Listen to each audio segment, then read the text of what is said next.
Hi friends, chicken biryani செய்ய போகிறோம். அதுக்கு சீரக சம்பா அரிசி எடுத்திருக்கேன். இதை கழுவிட்டு ஒரு 20 நிமிஷத்துலேருந்து அரை மணி நேரம் ஊற வச்சுக்குவோம். ஊறட்டும், அதுக்கு எல்லாம் ரெடி பண்ணிக்குவோம். வெங்காயம், ஒரு பெரிய சைஸ் வெங்காயம் நறுக்கியிருக்கேன். 3 சின்ன தக்காளி நறுக்கி வச்சுருக்கேன். சின்ன வெங்காயம் ஒரு 10 சின்ன வெங்காயம், 4 பச்சை மிளகா, கொத்தமல்லி ஒரு கைப்பிடி, புதினா ஒரு கைப்பிடி எடுத்து வச்சுருக்கேன். இதை எல்லாத்தையும் சேர்த்து மிக்ஸி ஜாரில் அரைச்சிக்குவோம். தேங்காய் ஒரு மூடி எடுத்து வச்சுருக்கேன் திருகி, அதையும் பால் எடுத்துக்குவோம்.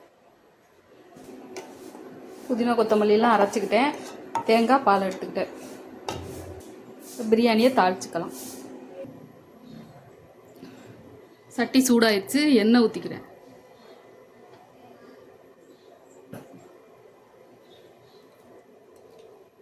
நெய் 1 ஸ்பூன் போட்டுக்கிறேன். நான் கொஞ்சமாக தான் நெய் சேர்ப்பேன், நீங்கள் உங்களுக்கு தேவையான அளவு சேர்த்துக்கோங்க.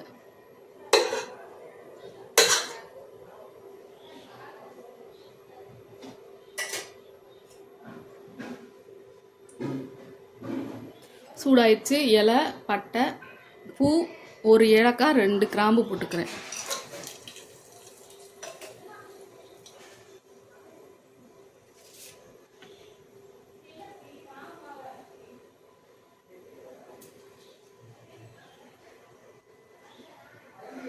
வெங்காயம் நறுக்கி வச்சுருக்கதை போட்டுக்கிறேன். நல்லா வதங்கட்டும், கலர் மாறுற வரைக்கும் வதங்கட்டும். இல்லை, இந்த அளவுக்கு கலர் மாறுற வரைக்கும் வெங்காயம் வதங்கணும். அப்போ தான் பிரியாணி நல்லா கலராக வரும். இஞ்சி பூண்டு பேஸ்ட்டு 1 ஸ்பூன் போட்டுக்கிறேன்.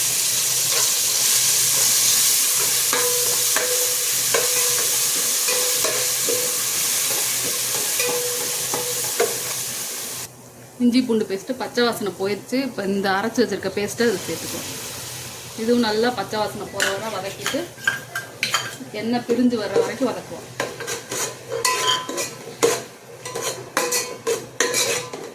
நல்லா கலர் மாதிரி வரும், அது வரைக்கும் வதக்கும்.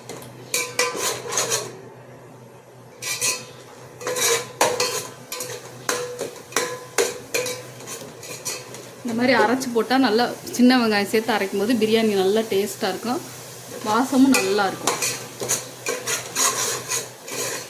பிரியாணிக்கு அப்படியே ஹோட்டல் கலர் கிடைக்கும் நமக்கு.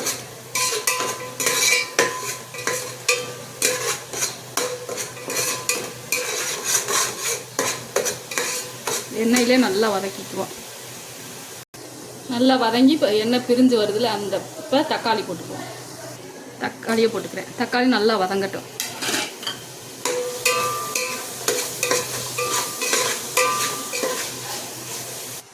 தக்காளி நல்லா வதங்கிடுச்சு. பிரியாணி பொடி 1/2 ஸ்பூன் போட்டுக்கிறேன். நான் வீட்டிலே ரெடி பண்ண பொடி, உங்கள்கிட்ட என்ன பொடி இருக்கோ அதை போட்டுக்கோங்க. காரத்துக்கு பச்சை மிளகாய் ஏற்கனவே அரைச்சிருக்கோம். இப்போ இது ஒரு ஸ்பூன் 1/2 ஸ்பூன் போட்டுக்கிறேன். தனி மிளகா பொடி நல்லா எண்ணெயிலே கிண்டி விட்டுக்குவோம்.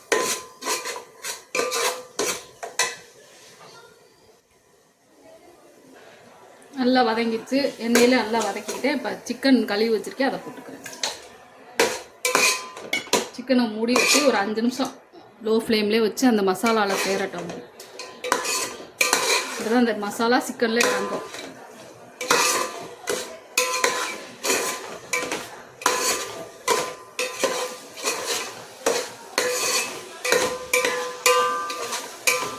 அப்படியே மூடி வச்சுருவோம்.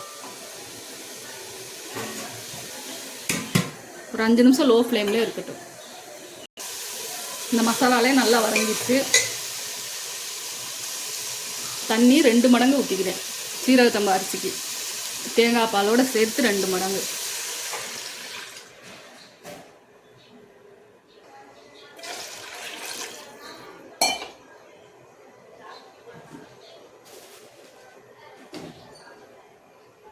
உப்பு தேவையான அளவு போட்டுக்கிறேன். நல்லா கிண்டி விட்டுருவோம். இந்த சீரக சம்பா அரிசிக்கு தேங்காய் பால் சேர்த்து செய்யும்போது நல்லா வாசமாக இருக்கும், டேஸ்ட்டும் நல்லா இருக்கும்.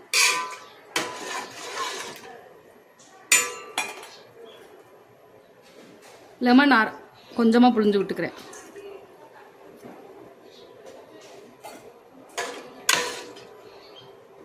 மூடி வச்சுருவோம். தண்ணி கொதிக்கட்டும். தண்ணி கொதிச்சிருச்சு. இப்போ அரிசியை போட்டுக்குவோம்.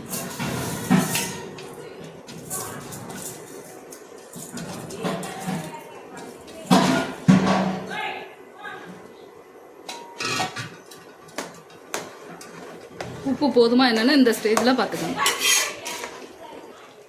இந்த அளவுக்கு வெந்ததுக்கப்புறம் தண்ணி சேர்ந்து கரெக்டாக வந்ததுக்கப்புறம் தம் போட்டுருவோம் 10 நிமிஷம். கீழே தோசைக்கல்லை, பழைய தோசைக்கல்லை வச்சுட்டு மேலே வெயிட் வச்சுருவோம். வெயிட் போட்டேன். 10 நிமிஷம் கழித்து எடுத்து பார்ப்போம். தம் போட்டு வச்சுருக்கேன். வெயிட் எடுத்துக்குவோம். அடுப்பை ஆஃப் பண்ணிட்டேன். பிரியாணி ரெடி ஆயிடுச்சு. நல்லா பொழு பொழுன்னு இருக்கு.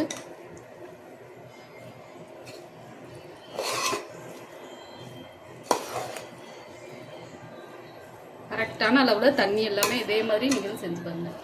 இந்த வீடியோ பிடிச்சா லைக் பண்ணுங்கள், சப்ஸ்கிரைப் பண்ணுங்கள். திறக்கும் போதே தேங்காய் பால் சேர்த்ததுனால நல்லா வாசமாக இருக்குது. கலரும் பாருங்கள், நான் சொன்னேன்ல இந்த கலர் ஹோட்டல் கலர் கிடைக்கும். இதே மாதிரி நான் எப்படி செஞ்சேனோ அதே மாதிரி நீங்களும் செஞ்சு பாருங்கள். எப்படி வந்துச்சுன்னு கமெண்ட்ஸில் சொல்லுங்கள்.